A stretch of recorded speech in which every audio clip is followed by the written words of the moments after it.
Good morning. Good morning बोलने से अच्छा है कि ठंडा मॉर्निंग बोलूं, वो बेटर है। क्योंकि ठंडा में अगर आप इतना जल्दी उठ के आए हो तो उतना गुड तो नहीं है।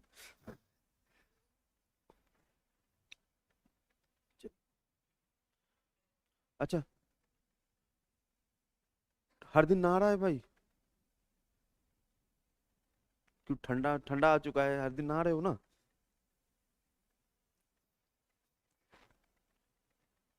सच बता, नहा रहा है भाई हर दिन? उसमें पता नहीं चलेगा। वो अलग बात है। चलिए, तो आज हम स्टार्ट करेंगे आपका जो राइट्स है, ठीक है। और ये सबसे इंपॉर्टेंट वाला पोर्शन है आपका। जितने भी क्वेश्चंस आते हैं तो यहाँ से एक क्वेश्चन आता ही आता है, ठीक है। तो आज हम देखेंगे आपका फंडामेंटल राइट। Fundamental rights. तो फर्स्ट ऑफ ऑल एकदम बेसिक वर्डिंग में पहले आते हैं, एकदम बेसिक वर्ड में आते हैं, ठीक है। अभी तो मैम शुरू भी नहीं हुआ है, तुम्हारा पेन गिनना स्टार्ट हुआ है, सोचो। शुरू होगा तो तुम्हारा खाता वाता सब गिर जाएगा। ठीक है, चलिए। तो फंडामेंटल राइट्स होते क्या हैं, सिंपल सा भाषा में। चलिए आप लोगों से पूछते हैं कि फंडामेंटल राइट्स होते क्या है।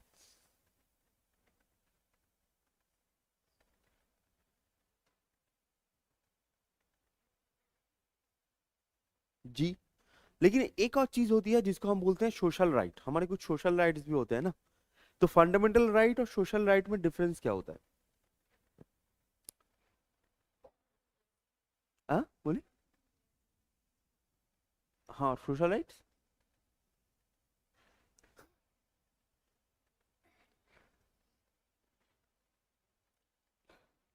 चलिए, तो fundamental right and social right में बेसिक सा डिफरेंस बता दूं। देखो, सोशल राइट्स क्या होते हैं? सोशल राइट्स होते हैं कि ऐसे राइट्स जिसको गवर्नमेंट कभी भी ले सकती है बिना सरकमस्टेंसेस के। जैसे मान लीजिए आप लोगों की सबके घर में प्रॉपर्टी है, मतलब घर में रहते हो हमेशा सब, सभी लोग, बढ़िया। तो ये जो प्रॉपर्टी होती है, प्रॉपर्टी अगर वहां से मान लीजिए कि वहां से, हाँ, वहां से आपका सड़क जाने वाला है या फिर रोड जाने वाली है, तब का क्या किया जाएगा कि आपके जो घर हैं उसको रिलोकेट कर दिया जाएगा, हटा दिया जाएगा। तो आपके राइट्स गवर्नमेंट कभी भी ले सकती है। ऑब्वियसली कंपनसेशन देगी, वो अलग बात है, लेकिन राइट्स कभी भी हटा सकती है। तो this is known as social rights. Fundamental rights क्या होते हैं? फंडामेंटल राइट्स वो राइट्स होते हैं जिसको गवर्नमेंट कभी भी आर्बिट्रली नहीं ले सकती। That is known as fundamental rights, ठीक है। अब यहाँ पर नॉर्मली अगर आप यहाँ पर देखो, कहां पर गया, इधर, हंस, ठीक से उठाओ यार।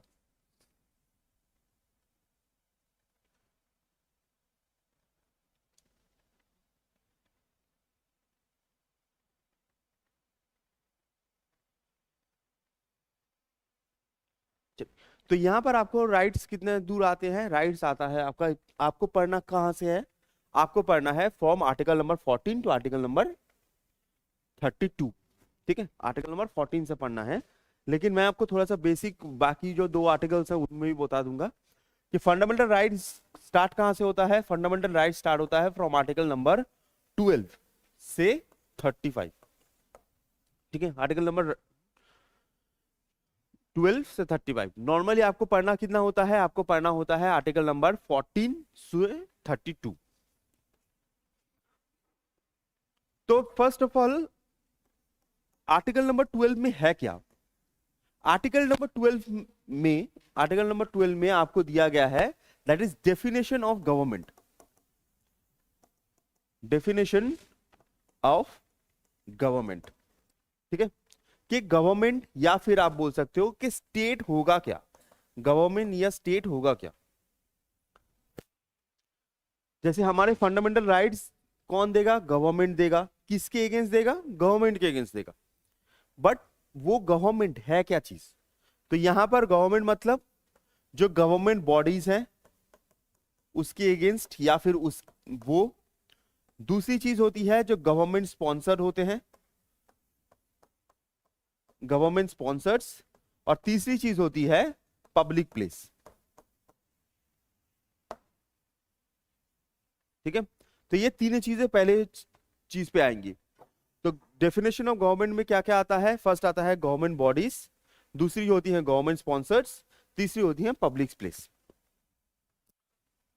ठीक है, जैसे हम भी पढ़ते हैं, गवर्नमेंट बॉडीज का मतलब क्या होता है?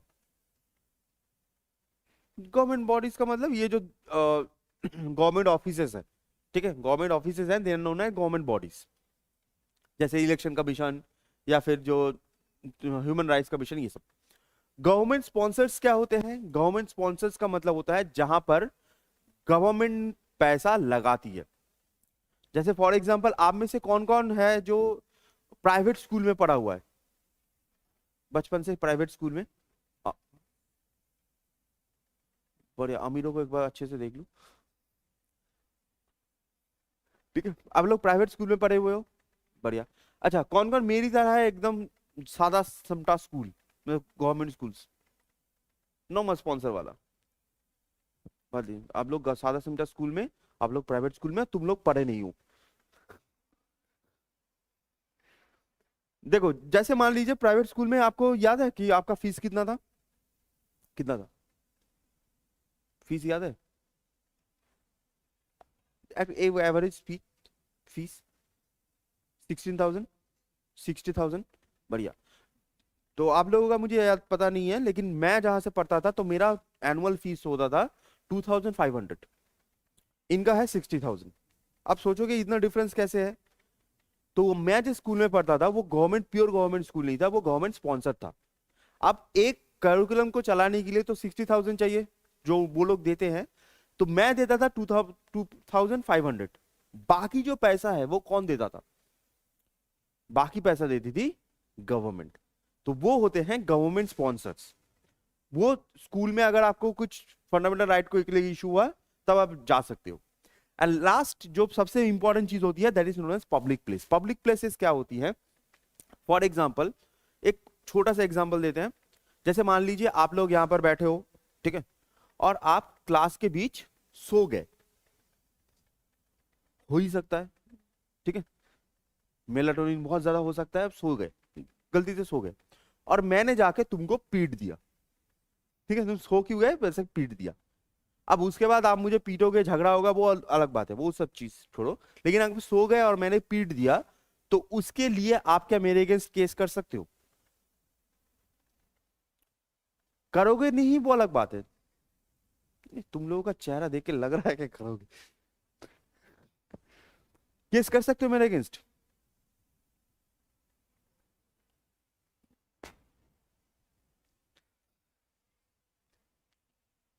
कर सकते हो?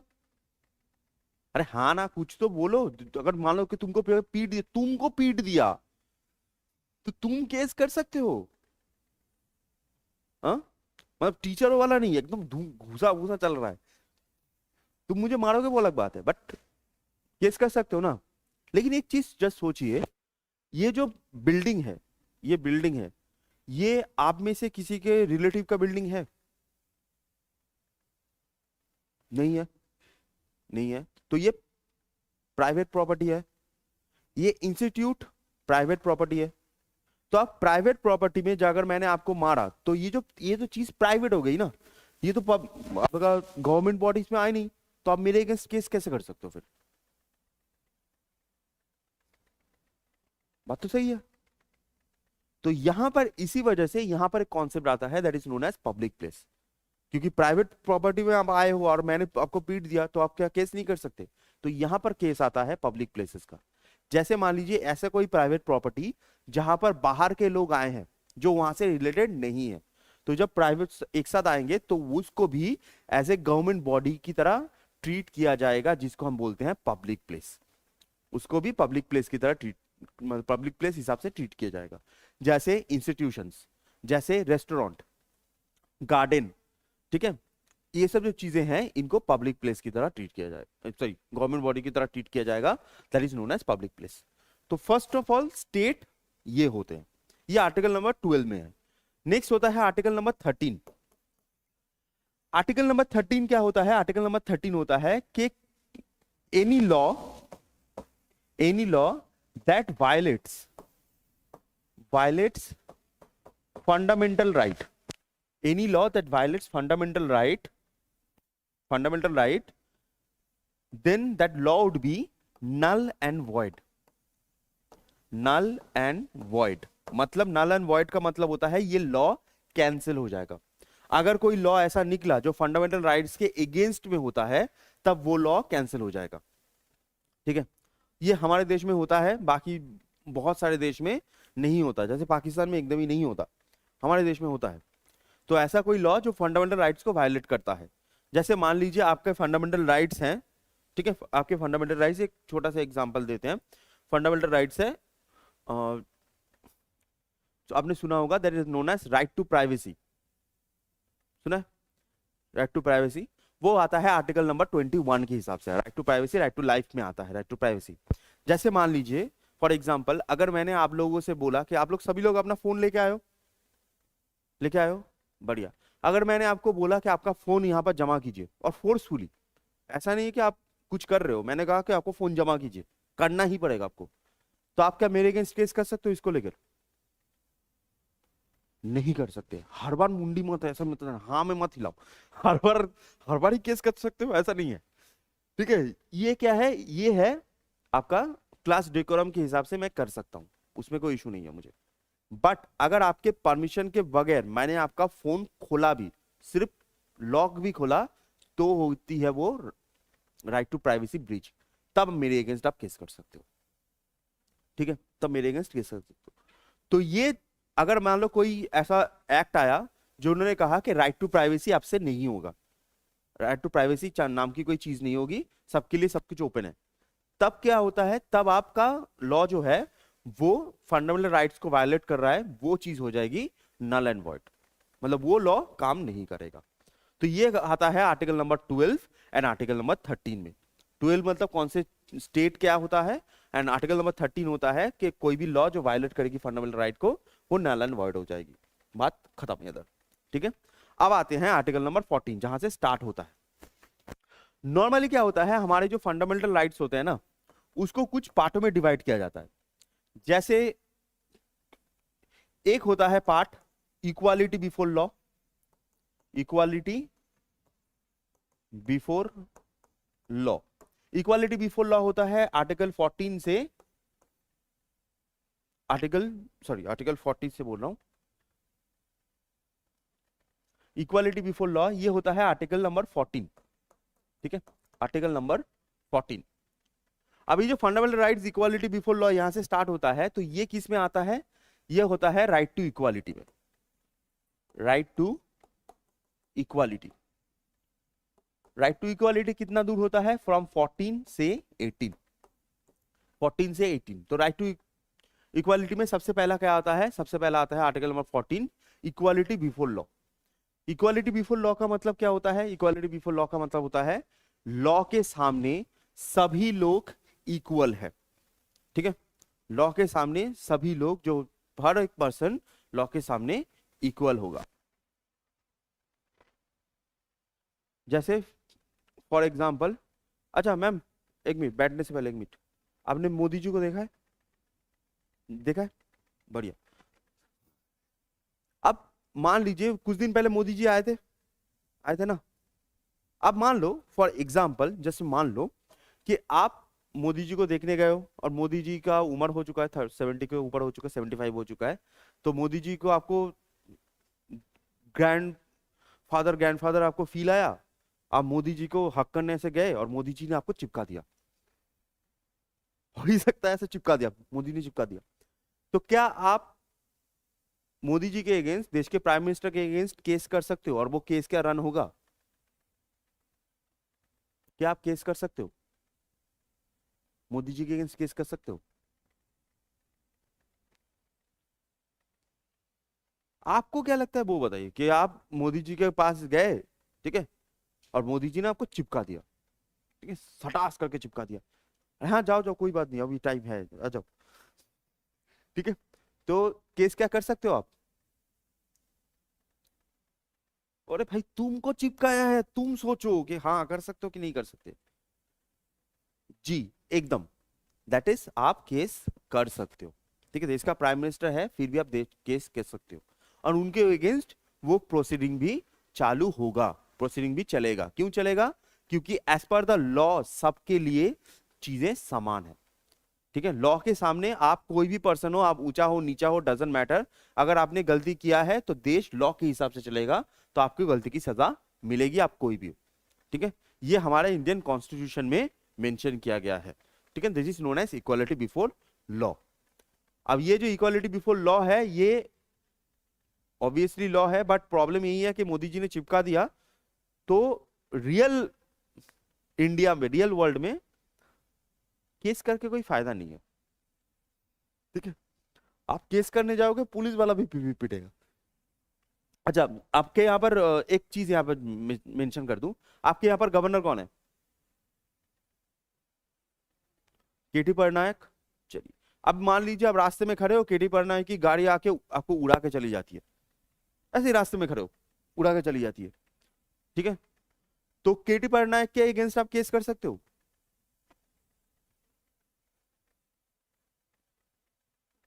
नहीं नहीं, केटी पटनायक ही चला रहा है। नहीं नहीं, ब्लेम डालेगा तो ऐसा नहीं है। कर सकते हो, बढ़िया, एकदम सही। आप लोग केटी पटनायक के अगेंस्ट केस कर सकते हो, बट एक चीज याद रखिएगा, उसके अगेंस्ट केस रन नहीं होगा, कुछ भी नहीं होगा। तो हमेशा याद रखना, प्रेसिडेंट और गवर्नर के पास एक पावर होता है कि जब तक वो पोस्ट में हैं, उनके अगेंस्ट कोई भी क्रिमिनल केस या कोई भी सिविल केस रन नहीं हो सकता। हाँ, ये उनके पास पावर होता है। ठीक है, उनके पास पावर होता है कि कोई भी criminal case and civil case run नहीं हो सकता। जब वो पावर से उतरेंगे तब वो स्टार्ट होगा। यहां पर छोटा सी चीज बोल, उनके अगेंस्ट केस होके फाइल पड़ी रहेगी। ठीक है, जब वो प्रेसिडेंट या फिर गवर्नर के पद से उतरेंगे तब उनके ऊपर केस स्टार्ट होगा। 5 साल कुछ नहीं होगा उनको। ये प्रेसिडेंट और गवर्नर के पास इम्यूनिटी होती है। उस 5 साल में तुम गायब हो जाओगे। चलो, नेक्स्ट आता है article number 15। Article number 15, article number 15 क्या होता है? आर्टिकल नंबर 15 होता है एंटी डिस्क्रिमिनेटरी लॉ। ठीक है, डिस्क्रिमिनेशन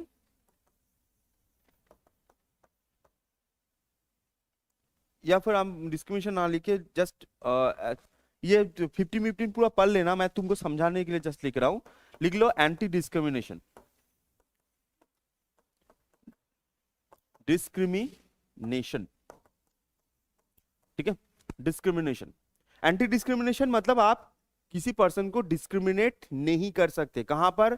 ऑब्वियसली याद रखिएगा, इन स्टेट, प्राइवेट प्रॉपर्टी नहीं, इन स्टेट आप किसी पर्सन को डिस्क्रिमिनेट नहीं कर सकते। तो इसका बेस क्या है? 5 बेसिस है। ठीक है, 5 बेसिस हैं। क्या है? R2 R square, R2 CSP, R2 CSP, religion, race, caste, sex and place of birth. Place of birth, आप इन 5 चीजों में, ठीक है, religion, race, caste, sex and place of birth, इन 5 चीजों में आप किसी को डिस्क्रिमिनेशन नहीं कर सकते। डिस्क्रिमिनेशन नहीं कर सकते इन ऑब्वियसली पब्लिक प्लेसेस या फिर गवर्नमेंट प्लेसेस की बात कर रहा है इधर। ठीक है, आप खुद के प्लेसेस में कर सकते हो, खुद के घर में आप घुसने ना दो, आपकी मर्जी भाई। ठीक है, जैसे फॉर एग्जांपल मैं आपको यहां पर एक चीज एग्जांपल देता हूं। जैसे मान लीजिए, जब ये क्यों किया गया था, क्योंकि पहले के जमाने में क्या होता था ना, ये जब लिखा गया है, ये भी थोड़ा सा सोच के रखिएगा, ये जब लिखा गया है, कब लिखा गया है? ये लिखा गया है 1950s में। और 1950s में जो दलित, जो एकदम नीचे के जाति के होते थे ना, उनकी हालत बहुत बहुत खराब होती थी। बहुत खराब होती थी मीन्स ऐसे इंस्टेंसेस भी हैं कि जो नीचे जाति के होते थे उनका कुआं अलग होता था, ऊपर जाति के कुआं अलग होते थे, उनका गांव अलग होता था। ठीक है, बाहर गांव से आते थे। और वहां पर एक इंस्टेंस भी है कि जब वो, मान लीजिए एक चमार है, चमार का मतलब होता है जो स्किन, ह्यूमन जो एनिमल स्किन होता है ना, एनिमल स्किन का बिजनेस करता है, तो वो नीची जाति का होता है, चमार होता है।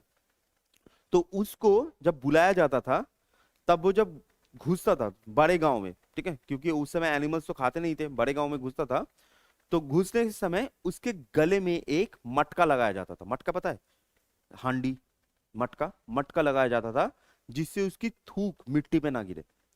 और जहां उसके पीछे एक झाड़ू बांध दिया जाता था कि जहां जहां से वो चलेगा, झाड़ू उसके पैरों के निशान पूछते रहेगी। ये ऐसा होता था, एकदम कॉमन है ये, एकदम कॉमन है, एकदम कॉमन है, ठीक है। सेक्स मतलब यहाँ पर जेंडर की बात की जा रही है, और आपको पता ही है कि 1875 से पहले, 1875 इंडिया का पहला फीमेल स्कूल खुला था। उससे पहले फीमेल्स को तो एजुकेशन लेने की भी हक नहीं था, तो बाकी तो छोड़ ही दो, बाकी हक तो छोड़ ही दो, ठीक है। तो religion, race, caste, sex, place of birth, ये हो सकता है इन केस ऑफ प्राइवेट चीजों में कर सकते हैं। जैसे फॉर एग्जाम्पल, मैं एकदम रियल लाइफ एग्जांपल देता हूँ, मेरा खुद का, जो मेरे दादू हैं, दादू मतलब होता है जो ग्रैंडफादर हैं, मम्मी के पापा, ठीक है। तो मम्मी के पापा जो थे, तो हम उनका बहुत बड़ा घर था, बहुत बड़ा घर अभी भी है। दादू टपक गए, मतलब निकल गए ठीक है, उनकी डेथ हो गई, बट शांति। तो वो, जब तक वो जिंदा थे, एकदम लास्ट स्टेज में भी, बट जब तक वो जिंदा थे, उन्होंने कभी भी, उनके घर में एक रूल था, कभी भी कोई भी मुस्लिम घुस नहीं सकता, उनके घर में रूल था, ठीक है। अब ये चीज वो कर सकते हैं, उसमें कोई इशू नहीं है, क्योंकि उनका प्राइवेट प्रॉपर्टी है, किसी भी घुस नहीं सकता। इवन मैंने खुद देखा है कि वहां पर जमींदार थे दादू, तो इसीलिए मैंने देखा हुआ है कि जो पुलिस ऑफिसर है, सारे पुलिस ऑफिसर जूता खोल के, ऑब्वियसली उस समय जूता खोल के घुसना का नियम था, तो जूता खोल के सारे पुलिस ऑफिसर घुस गए। जो पुलिस का ऑफिसर है, जो मेन ऑफिसर है, एएसआई जो है, वो बाहर खड़ा है, मतलब बाहर उसको अच्छा सा कटे वटे दिया है, बाहर बैठो, अंदर नहीं घुस सकते तुम। वो मुस्लिम था, एएसआई है, वो अंदर नहीं घुस सकता, बाकी सब घुस गए। हवलदार अंदर घुस गया, वो बैठा है बाहर। तो ये होता था, ये होता था जब मेरे बड़े मामा जो है, वो जब एयरफोर्स में गए, तब ये चीज चेंज हो गया थोड़ा सा, बाकी उस समय होता था, मैंने देखा हुआ है सब चीज, ठीक है। सिर्फ आज मत सोचिए ये 1950s की बात है, ये आज की भी बात है, आज की भी बात है। मैं हमेशा एक चीज बोलता था, जैसे ये रेस एंड कास्ट, कास्ट भी बहुत मैटर करता है। जैसे आज 2025 है, ये मैं हमेशा बोलता हूँ कि 2023, मेरा एक दोस्त था, ये महेंद्र सीटानगर में पढ़ाता था, मतलब कलीग था मेरा, उसका नाम था, नाम नहीं बोलूंगा, उसका घर था सिवान में, ठीक है, बिहार के जो सिवान होता है ना, सिवान में। तो मैं गया था, 2023 की बात है, ठीक है, 23 की। तो मैं सिवान में गया, यहाँ से गया था, यहाँ से आसाम, आसाम से बिहार। तो जब मैं घुस रहा था, तो वो तो घुस गया, उसका घर है, वो तो घुस गया, ठीक है। अब मैं घुस रहा हूँ, तो उसका ग्रैंडफादर जो है वो बाहर बैठे थे, उनका बड़े अंकल सब बैठे थे बाहर। तो मैं घुस रहा हूँ, तो उसके ग्रैंडफादर ने रोका, बच्चे रुक, वहां पर मोड़ा बोलते हैं, मोड़ा का मतलब होता है लड़का, के रुको रुको, मैं रुक गया। तो उन्होंने पूछा कौन जात हो, मतलब कौन सी जात के हो। अब प्रॉब्लम सॉल्व इसलिए हो गई क्योंकि मैं खुद ब्राह्मण हूँ, ठीक है, बैनर्जी हूँ, हमारे वहां पर मैं ब्राह्मण हूँ, हायर क्लास ब्राह्मण हूँ। तो मैंने कहा कि बैनर्जी है, तो उन्होंने कहा आ जाओ आ जाओ आ जाओ आ जाओ। तो मैं घुस गया, कोई बात नहीं। अगर मान लो कि मैं ब्राह्मण नहीं होता, मैं दलित होता या निचले जात का होता, मुझे सिवान से फिर से वापस आना पड़ता। सिवान में तो होटल भी नहीं है अच्छा, तो मुझे सिवान से, बिहार से फिर से वापस आना पड़ता। ये 2023 की कहानी है, और यह जब लिखा गया है, ये 2025 की कहानी है, सॉरी 2025 बोल रहा हूँ, 1950s की कहानी है, सॉरी सॉरी 1950s की कहानी है, जब ये लिखा गया था। तो आज भी इंडिया में होता है, हमको नहीं पता है, बट होता है, ठीक है, होता है। अच्छा, एक मजेदार चीज बता ही दूं, आपके दोस्त वोस्त आपको गाली वाली देते हैं, गाली वाली देते हैं, आप लोग भी देते हो शायद, ठीक है। अच्छा, याद रखिएगा, अगर आपको कोई गाली देता है, तो आप उसके अगेंस्ट केस कर सकते हो, जान लो ठीक है, जान लो। चलो नेक्स्ट आता है आर्टिकल नंबर 16। आर्टिकल नंबर 16 होता है opportunity in employment. Opportunity in employment. तो आप वही सेम चीज है, यहां पर भी सेम चीज है, आप किसी को डिस्क्रिमिनेशन नहीं कर सकते in terms of government services. तो गवर्नमेंट सर्विसेज के एग्जाम के लिए आप किसी को डिस्क्रिमिनेशन नहीं कर सकते। कौन सी चीज पे डिस्क्रिमिनेशन नहीं होगा, मेरी तरफ देख के बोलो, कौन सी चीज की डिस्क्रिमिनेशन नहीं होगा? जस्ट ऐसे ही याद रखो, अगर आपको नहीं याद आ रहा है तो दो क्रिकेट टीम का नाम तो याद रख सकते हो ना। जैसे पहले पहले मैं याद रखता था, राजस्थान रॉयल याद रख सकते हो। हाँ, नहीं याद रख सकते कोई बात नहीं, रट्टा मारो, उसमें कोई इशू नहीं। CSK, सिर्फ के को छोड़कर आप वहां पर पी लगा दो, ठीक है, CSP, ठीक है, R2CSP। तो आप किसी को एम्प्लॉयमेंट में डिवीजन नहीं कर सकते in terms of reason, race, caste, sex, place of birth, ठीक है। तो आप ये आर्टिकल नंबर 16 होता है, ठीक है। प्लेस ऑफ बर्थ में मैंने एग्जांपल नहीं दिया, मैं आपको एग्जांपल देता हूं। प्लेस ऑफ बर्थ में ये 2019 की बात है, प्लेस ऑफ बर्थ 19 की बात है। तो 2019 में मेरा मेंस हो रहा था, ठीक है, मेंस हो रहा था कि UPSC का मेंस हो रहा था। तो मेरे साइड में जो लड़का बैठा था, ठीक है, लड़का बैठा था, मैं जो याद क्यों है, क्योंकि उसके फॉर्म पे उसका पापा और मम्मी दोनों का ही नाम नहीं था, ठीक है, पापा और मम्मी दोनों का ही नाम था, एक लीगल गार्जियन था। तो पूछा गया था, तो उसने कहा कि उसका जो जन्म हुआ है वो हमारे वहां पर सबसे बड़ा जो रेड लाइट एरिया होता है ना, ब्रॉथल होता है सबसे बड़ा, that is known as Sonagachi, नाम फेमस है बहुत, वहां पर उसका जन्म हुआ है। तो उसके पापा भी पता नहीं है, उसके मम्मी भी पता नहीं है। तो वो पर्सन जो है, जिसका पापा भी पता नहीं है, मम्मी भी पता नहीं है, बट आप उसको भी अलग नहीं कर सकते। क्यों नहीं कर सकते? क्योंकि उसका जन्म दूसरी जगह पर हुआ है, इसी वजह से नहीं। तो प्लेस ऑफ बर्थ के हिसाब से भी आप अलग नहीं कर सकते। तो ये चीजें भी याद रखिएगा, ठीक है। तो इस अपॉर्चुनिटी ऑफ एम्प्लॉयमेंट सबको मिलना चाहिए, ये गवर्नमेंट अपॉर्चुनिटी है, ठीक है, गवर्नमेंट एग्जाम की बात कर रहे हैं।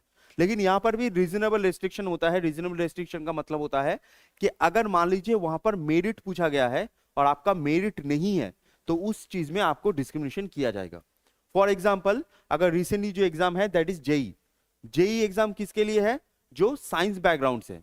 अब आप कॉमर्स बैकग्राउंड से होके या आर्ट्स बैकग्राउंड से होके अगर आप बोलोगे कि सर यहां पर तो आर्टिकल 16 है, ठीक है, सबको इंप्लॉयमेंट मिलना चाहिए, तब वो चीज नहीं होगा। तो जहां पर मेरिट आ जाता है, मेरिट आ जाएगा, तो वहां पर आप चीजों को डिस्क्रिमिनेशन कर सकते हो बस, ठीक है। चलो, तो नेक्स्ट होता है आर्टिकल नंबर 17। आर्टिकल नंबर 17 होता है abolition of untouchability. Abolition of untouchability. Abolition of untouchability, ठीक है। दिस इज नंबर होता है article number 17, abolition of untouchability. अच्छा, अनटचेबिलिटी क्या होता है? अनछुआ, छूना नहीं है ना। अच्छा, मजेदार बात यह है, जस्ट एक चीज सोचो कि अगर सिर्फ छूने का ही केस है, छूने का ही केस है, तो सिंपल सी बात यह है कि मैंने आपको कभी नहीं छुआ है, ठीक है, लड़कों का बात छोड़ दो, फीमेल्स को भी तो छोड़ ही दो, एकदम पूरा ही छोड़ दो, ठीक है। तो मैंने आपको कभी नहीं छुआ है, आप लोगों ने मुझे कभी नहीं छुआ, तो इस हिसाब से देखा जाए तो आप भी अनटचेबल, मैं भी अनटचेबल हो जाऊंगा। तो जो ऑनलाइन में देख रहे हैं तो उनको तो छूने का कोई सवाल ही नहीं होता है, हाथ तो घुसा भी नहीं सकते हम, ठीक है, तो वो भी अनटचेबल है। हम हिसाब से देखा जाए तो हम अनटचेबल हो गए ना, आप भी अनटचेबल, मैं भी अनटचेबल। लेकिन असली में ऐसा है क्या? नहीं ना। तो सिर्फ देखिए, याद रखिएगा, अनटचेबिलिटी का मतलब एकदम प्योर होता है, छूना नहीं। बट यहां पर जो अनटचेबिलिटी का मतलब होता है वो सिर्फ छूना नहीं है, ऐसा नहीं है। आपको नहीं छूंगा वो तो एकदम बात है ही, आपको नहीं छूंगा। आप जहां पर बैठे हो उस टेबल को नहीं छूंगा, आप जिस जगह पर आपने हाथ रखा है उस पेपर को नहीं छूंगा, आप जिस पेन से पकड़े हो उस पेन को नहीं छूंगा, आप जिस बोतल से पानी पीते हो उस बोतल को नहीं छूंगा, आप जहां से जाते हो उस रास्ते को नहीं छूंगा। That is known as untouchability. ये होती है अनटचेबिलिटी। और ये जो अनटचेबिलिटी होती है ना, ये आज भी इंडिया में बहुत बहुत प्रोमिनेंट है, बहुत प्रोमिनेंट है। और इसी अनटचेबिलिटी की वजह से ही 1857 रिवॉल्ट हुआ था। चलो ये कहानी दूसरा है। तो ये अनटचेबिलिटी जो है वो आपको छूना नहीं है, आपके जो सराउंडिंग चीजें हैं उनको भी नहीं छूना है। अब ये चीज आप शायद इतना ज्यादा फील नहीं कर पा रहे, लेकिन मान लीजिए, जस्ट मान लीजिए सबको हाथ मिला जा रहा है, आपके जब जब हाथ आता है सब हाथ ऐसे पीछे करके चले जाते हैं, तो आप खुद में बोल सकते हो कि हाथ नहीं मिलाएगा, नहीं मिलाएगा। लेकिन वो चीज जो है, वो चीज आपके जो कॉन्फिडेंस होती है, आपकी जो डिग्निटी होती है, उस पर डेंट छोड़ के जाती है। वो चीज मेंशन मैटर करती है। ठीक है, आप कूल बंदे हो, आपको टच करने की जरूरत नहीं है, छोड़ो, कोई इशू नहीं है। बट अगर हर कोई आपको देख के चला जा रहा है, टच हाथ नहीं मिला रहा है, देन बात आपकी डिग्निटी पे आ जाएगी। वो चीज नहीं होना चाहिए। तो फंडामेंटल राइट्स यही चीज है कि कोई भी इंसान अपनी डिग्निटी से जी सके, ना कि सिर्फ सरवाइव करे, अपने सम्मान के साथ जी सके। That is known as fundamental right. ठीक है, तो that is article number 17, abolition of untouchability. Next होता है article number 18। Article number 18, article number 18 जो होता है वो होता है abolition of titles. Abolition of titles. ठीक है, टाइटल्स एक्सेप्ट, यहां पर एक्सेप्शन है, ऑब्वियसली एक्सेप्शन है। दो एक्सेप्शन है, एक होता है आपका एडुकेशनल और एक होता है मिलिट्री। ठीक है, एडुकेशनल एंड मिलिट्री, ये दो टाइटल्स छोड़ के आप कोई भी टाइटल नहीं रख सकते। टाइटल्स का मतलब क्या होता है? फॉर एग्जाम्पल, जैसे जमींदार, राजा, महाराजा, राजाधिराजा, महाराजाधिराजा, तो ये सब जो टाइटल्स होते हैं, चक्रवर्ती, ये सब टाइटल्स आप नहीं रख सकते, आपको सब हटाना पड़ेगा, सिर्फ एडुकेशन और मिलिट्री टाइटल छोड़कर। ठीक है, एडुकेशन मिलिट्री टाइटल का मतलब, एडुकेशन टाइटल मतलब जो आप लोग यूज करते हो, like BA, BCom, BSc, MSc, MCom, PhD, PhD में डॉक्टर होता है ना, वो चीजें आप यूज कर सकते हो। मिलिट्री टाइटल भी, मिलिट्री टाइटल मतलब मेजर, ये सब जो होते हैं, देखिएगा कभी आप पुराने जो आर्मी पर्सन के घर में जाओगे तो वहां पर लिखा होता है retired major this, retired brigadier this, retired colonel this, lieutenant colonel this. तो ये जो मिलिट्री टाइटल्स होते हैं वो आप रख सकते हो, उसमें कोई इशू नहीं है। ठीक है, और यहां पर फिर से बोल दूं भाइयों और भाइयों की बहनों, मिलिटरी ये लिखने में होता है मिलिटरी।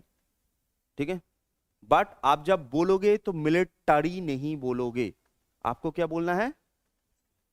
एकदम कूल बनना है। ठीक है, लोगों के सामने आपको बनना है कूल।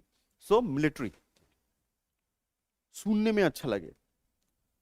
ठीक है, तो आर्टिकल नंबर 18 डन। नेक्स्ट आता है, नेक्स्ट सेगमेंट आता है, that is right to freedom. Next segment आता है राइट टू फ्रीडम। ठीक है, तो राइट टू फ्रीडम में सबसे पहला जो आर्टिकल आता है राइट टू फ्रीडम में, दैट इज आर्टिकल नंबर 19। ठीक है, ये बहुत इंपॉर्टेंट है। आर्टिकल 19 क्या कहता है कि हमको फ्रीडम है,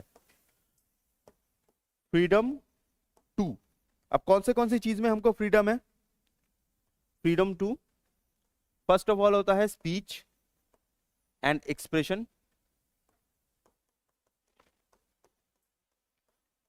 स्पीच एंड एक्सप्रेशन, पहला चीज होता है स्पीच एंड एक्सप्रेशन। दूसरी चीज असेंबली, तीसरा एसोसिएशन, चौथा movement, 5 residence and 6 profession. Profession, तो हमको इंडिया में फ्रीडम है। फ्रीडम किस किस चीज में है? फ्रीडम किस किस चीज में है? That is speech and expression, freedom to speech and expression. आप कुछ भी बोल सकते हो और कुछ भी आप चीजों को एक्सप्रेस कर सकते हो। एक्सप्रेशन का मतलब होता है कि आप, ठीक है, ऑनलाइन भी यूज कर सकते हो, उसमें that is known as expression, ठीक है। बट ऐसा नहीं है कि आप लोगों को देख के ऐसे मुंह मुंह करके मुंह भग जाओ, ऐसा नहीं करना है, ठीक है, ऐसा नहीं करना है। असेंबली का मतलब होता है आप जहां पर ऐसे जमा हो सकते हो, ऐसे एक साथ दोस्त मिलके आ सकते हो। एसोसिएशन का मतलब होता है कि आप वो जो जमा हुआ है लोग, ये जो लोग आए हैं, उससे आप एक ग्रुप फॉर्म कर सकते हो, ठीक है, ग्रुप फॉर्म कर सकते हो, आपकी मर्जी। मूवमेंट का मतलब होता है आप इंडिया के कहीं पर भी जा सकते हो, आपकी मर्जी, इंडिया के कहीं पर भी आप घूम के आओ। रेसिडेंस का मतलब आप कहीं पर भी घर बना सकते हो, रह सकते हो, घर बना सकते हो नहीं बोलूंगा, रह सकते हो, कहीं पर भी रह सकते हो। एंड प्रोफेशन का मतलब होता है आप कोई भी प्रोफेशन चूज कर सकते हो आपकी मर्जी में। तो ये होता है आपका आर्टिकल नंबर 19। लेकिन यहां पर एक चीज याद रखिएगा, यहां पर कुछ रीजनेबल रेस्ट्रिक्शन भी होता है, ठीक है। यहां पर जस्ट बोल दूं, ये जो आर्टिकल्स है ना, ये प्योर आर्टिकल्स नहीं है, मतलब प्योर आपको फ्रीडम नहीं है, रेस्ट्रिक्शन भी होता है। रेस्ट्रिक्शन का मतलब होता है जो रीजनेबल रेस्ट्रिक्शन हो। जैसे मान लीजिए speech and expression, speech and expression का मतलब होता है कि आप कुछ भी अपने आपकी जो मन की बात है उसे बोल सकते हो। बट यहां पर रीजनेबल रेस्ट्रिक्शन क्या है कि आप किसी को डिफेम नहीं कर सकते विदाउट प्रूफ।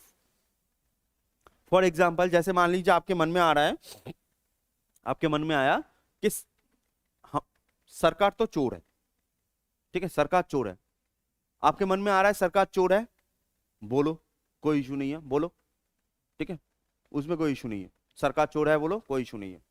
प्रॉब्लम यही है कि हमारे देश में लोग बोलते हैं कि हम सरकार के अगेंस्ट बोल नहीं पाते, सरकार के अगेंस्ट बोल नहीं पाते। हमारे देश में ही सिर्फ हम सरकार के अगेंस्ट बोल पाते हैं। चाइना में बोलो उठा के लेके चला जाएगा, पाकिस्तान में बोलो उठा के लेके चला जाएगा, ठीक है, वो लेके चले जाएंगे, वो कहां पर जाओगे पता भी नहीं चलेगा। इंडिया में ही बोल सकते हैं हम। लेकिन आप बोल रहे हो सरकार चोर है, आप मर्जी अपने हिसाब से बोलो, ठीक है, 4-5 इमोजी लगा दो पीछे, ठीक है, जीभ निकालने वाला उसमें कोई इशू नहीं है।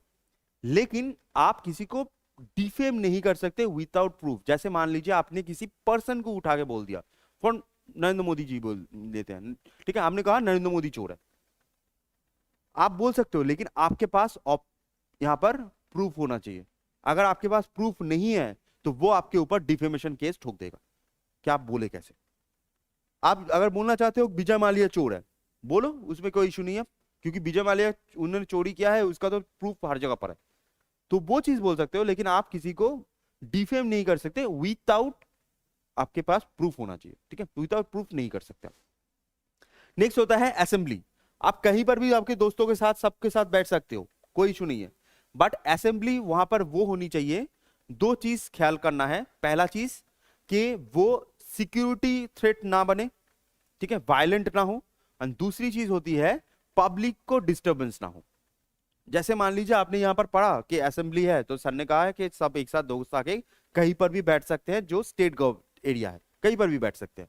तो आप लोग सब जाके रास्ते के बीच में बैठ गए, कहीं पर भी बैठ सकते हैं, रास्ते के बीच में बैठ गए, तो वहां पर क्या होगा, वहां पर आपको पब्लिक न्यूसेंस होगा या पब्लिक प्रॉब्लम होगा, वो चीज आप नहीं कर सकते। आप गार्डन में बैठो, कहीं पर भी बैठो, कोई इशू नहीं।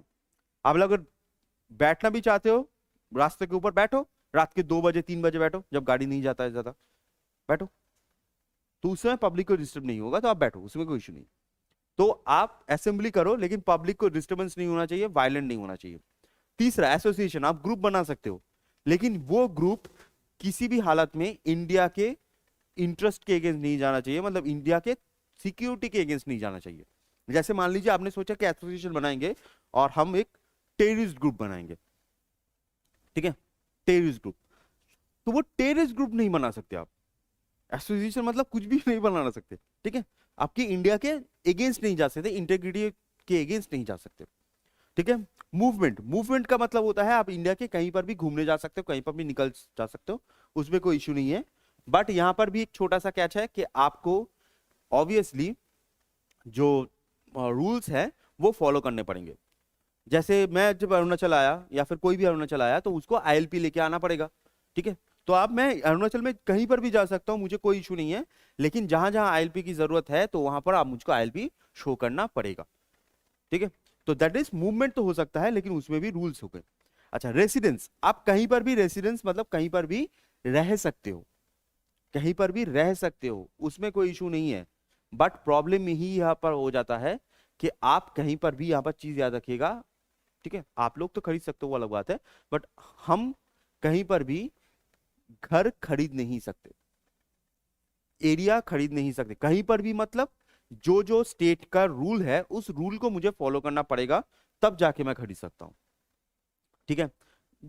Total north eastern states, total north eastern state and Jammu and Kashmir, Ladakh, जो सेंसिटिव एरियाज होते हैं, ठीक है, उत्तराखंड, उत्तराखंड एंड हिमाचल प्रदेश, जो सेंसिटिव एरियाज होते हैं, इकोलॉजिकल सेंसिटिव एरियाज, तो वहां पर आप खरीद नहीं सकते, ठीक है, खरीद नहीं सकते। मैं जाके अभी यहाँ पर बोलूंगा कि मुझे जगह बहुत पड़ा है, खरीद लो, ऐसा नहीं होगा, ठीक है। यहाँ पर मुझे पीआरसी चाहिए होता है, पीआरसी नॉर्मली मिलने में कितना टाइम लगता है, अभी 2016 के हिसाब से 11 साल लगता है।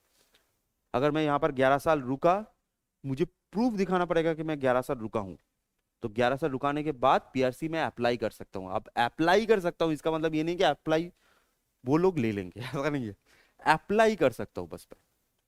उसके बाद अगर हो गया देन मैं यहाँ पर खरीद सकता हूँ नॉर्मली। और लास्ट होता है प्रोफेशन, आप कोई भी प्रोफेशन चूज कर सकते हो, कोई भी प्रोफेशन चूज कर सकते हो, लेकिन वही बात वही है कि आप देश की इंटेग्रिटी या उसके अगेंस्ट नहीं जा सकते, ठीक है, इंटेग्रिटी के नहीं जा सकते। जैसे मान लीजिए आपने सोचा कि मैं प्रोफेशन चूज करूंगा टेररिस्ट, एक मीम है ना, वो मीम देखा है क्या, एक छोटा सा जैसे, वो बहुत उम्र वाला है, ठीक है, 30 के ऊपर है उसका उम्र, वो छोटा गिट्टा दिखता है बस, ठीक है, तो उसको पूछता है ना कि आप बड़े होके क्या बनना चाहते हो, वो बोलेगा टेररिस्ट।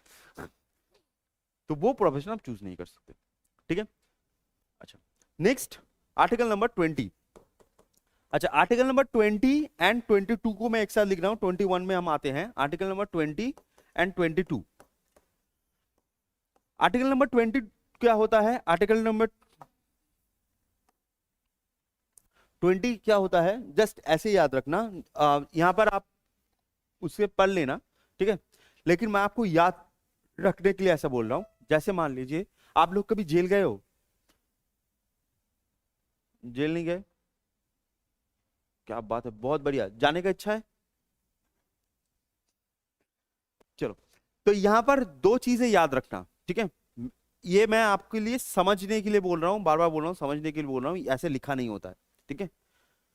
तो आर्टिकल नंबर 20 क्या है, आर्टिकल नंबर 20 क्या है कि after jail, after jail, after jail आपके पास क्या क्या राइट्स होते हैं, आफ्टर जेल आपके पास क्या क्या राइट्स होंगे, क्योंकि आप जेल से होके निकलोगे, जेल से निकलोगे उसके बाद भी आपको कुछ तो राइट्स होने चाहिए ना, आप तो सिटीजन ही हो, तो जेल से निकलोगे तो आपके आफ्टर जेल क्या क्या होना चाहिए, राइट्स।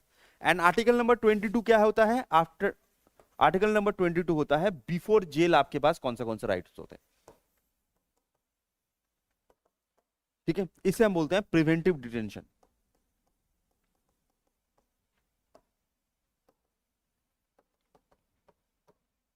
प्रिवेंटिव डिटेंशन, ठीक है। आफ्टर जेल, आफ्टर जेल का मतलब होता है जैसे मान लीजिए आप जेल से घूम के आए हो, ठीक है, घूम के आए हो, तो यहां पर दो तीन चीजें यूज होती हैं। जैसे फर्स्ट ऑफ ऑल क्या होता है, फर्स्ट कि यहां पर होता है डबल जेपर्डी, ये ना लिखो तो भी चलेगा, ठीक है, आपके यहां पर इतना ज्यादा टफ करके नहीं पूछा जाएगा। डबल जेपर्डी, डबल जेपर्डी का मतलब होता है कि आपको सेम क्राइम के लिए दो बार सजा नहीं हो सकती, सेम क्राइम के लिए दो बार सजा नहीं हो सकती। जैसे मान लीजिए आपने किसी का खून करके गए, किसी का खून करना चाहते हो आप, हुँ? फिर जिंदगी में क्या ही एम्बिशन है, खून नहीं करना चाहते। मान लीजिए आप किसी को खून करके आप जेल में गए हो, ठीक है, खून करके जेल में गए हो, आपने 7 साल की सजा काटी, आप बाहर आए, आपको फिर से वही पर्सन के खून के इल्जाम में जेल नहीं का हो सकता, सेम पर्सन के खून के इल्जाम में जिसके लिए आप 7 साल काट के आए हो, अगर आपको जेल में घुसाना है कि दूसरे पर्सन का खून करके जाना पड़ेगा, ठीक है, सेम पर्सन के लिए नहीं हो सकता। या फिर ऐसा मान लो कि आपने डबल क्राइम किया है, डबल क्राइम मतलब आपने किडनैपिंग करके खून किया है, ठीक है, किडनैपिंग करके खून किया है, तो उसमें क्या होगा, उसमें आपको किडनैपिंग के लिए अलग, मान लो कि खून के लिए आपको 7 साल की सजा हो गई, उसके बाद बाहर निकले और फिर से वही किडनैपिंग के लिए आपको फिर से सजा हुई, वो नहीं हो सकता, एक बार में ही सजा होगी, ठीक है। तो वो डबल जेपर्डी नहीं हो सकता। दूसरी चीज होता है एस पोस्ट फैक्टो लॉ, ये आप,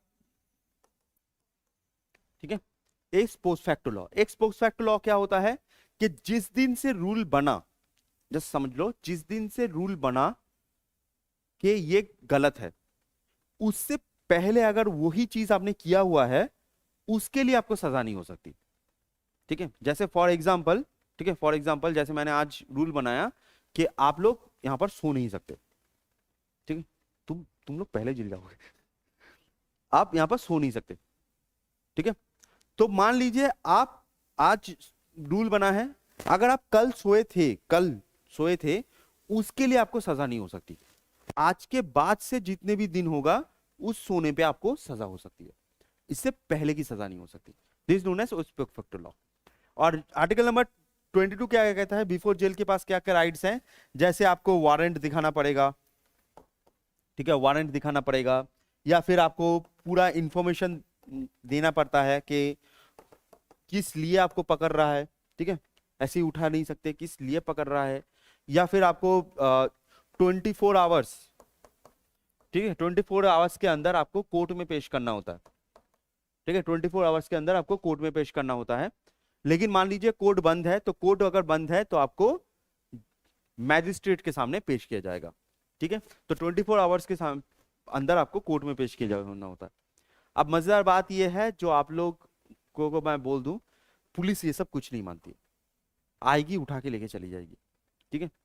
तो तुम लोगों को जस्ट बोल दूं, अगर कभी आप जेल गए, बड़े क्राइम के नहीं, ऐसी पुलिस उठा के लेके चली गई, गलती की वजह से उठा के लेके चली गई, तो याद रखिएगा 750 रुपीज का एक बेल अमाउंट होता है, बेल पेपर होता है, उनको बोलिएगा कि मुझे एक बेल पेपर दीजिए, वो 750 रुपीज लेंगे, आपको छोड़ देंगे, ठीक है, और कुछ नहीं होता, आपको ना कोर्ट में जाना पड़ता है, ना कुछ नहीं होता, 750 रुपीज लेता है, छोड़ देता है। मेरा टोटल 1500 खर्चा हो गया, इसलिए पता है मुझे, ठीक है, 1500 खर्चा हुआ है मेरा टोटल। चलो नेक्स्ट आता है आपका article number 8, article number 21, article number 21। Article number 21 क्या होता है, आर्टिकल नंबर 21 होता है आपका right to life. Article number 21 होता है राइट टू लाइफ। तो राइट टू लाइफ क्या होता है, आसान भाषा में, एकदम आसान भाषा में, ठीक है, आसान भाषा में, कि आपको अगर कोई फिजिकल या फिर मेंटल एब्यूज करे या मेंटल टॉर्चर करे,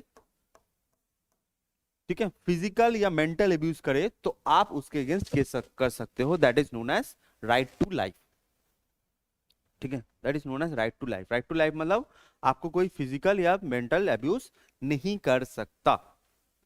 फॉर एग्जाम्पल, ठीक है, राइट टू प्रॉपर्टी, जो राइट टू प्रॉपर्टी बोल रहा हूं, राइट टू प्राइवेसी, वो आर्टिकल नंबर 21 में आता है, ठीक है। जैसे मैंने पहले बार बार बोल रहा था कि अगर मैंने आपको पीट दिया, तो वो किसके अगेंस्ट आएगा, वो आपके फिजिकल अब्यूज के अगेंस्ट आएगा ना, वो आर्टिकल नंबर 21 में आता है।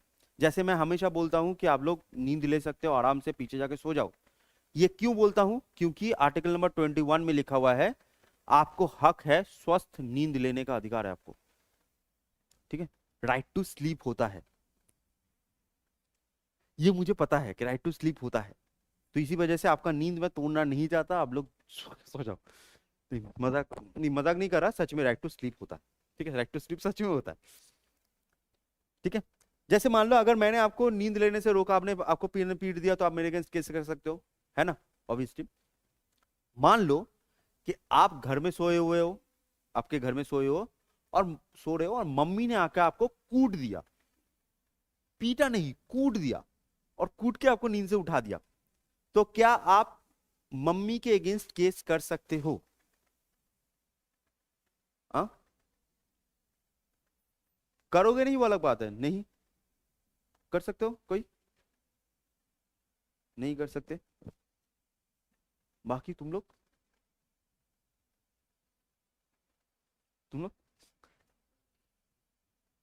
कर सकते हैं, है ना, कर सकते हैं।